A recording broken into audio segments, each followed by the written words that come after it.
शुरू अल्लाह का नाम लेकर जो बड़ा मेहरबान निहायत रहम वाला है।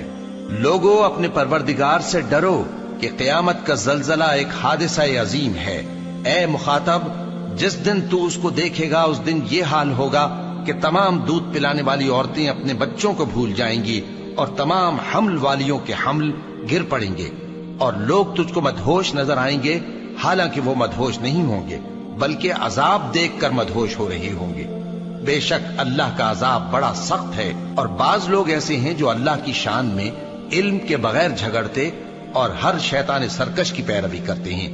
जिसके बारे में लिख दिया गया है कि जो उसे दोस्त रखेगा तो वो उसको गुमराह कर देगा और दोजख के अजाब का रास्ता दिखाएगा। लोगों, अगर तुमको मरने के बाद जी उठने में कुछ शक हो तो हमने तुमको पहली बार भी तो पैदा किया था,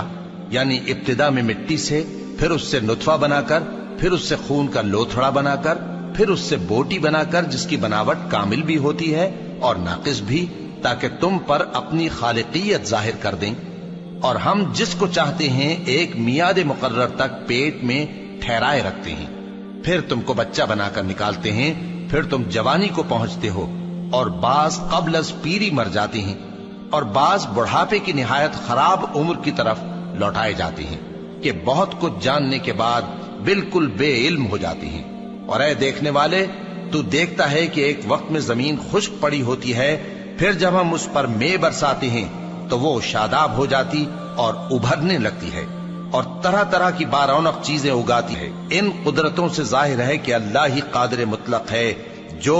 बरहक है, और ये कि वो मुर्दों को जिंदा कर देता है, और ये कि वो हर चीज पर कुदरत रखता है, और ये कि क़यामत आने वाली है उसमें कुछ शक नहीं, और ये कि अल्लाह सब लोगों को जो कब्रों में हैं जिला उठाएगा।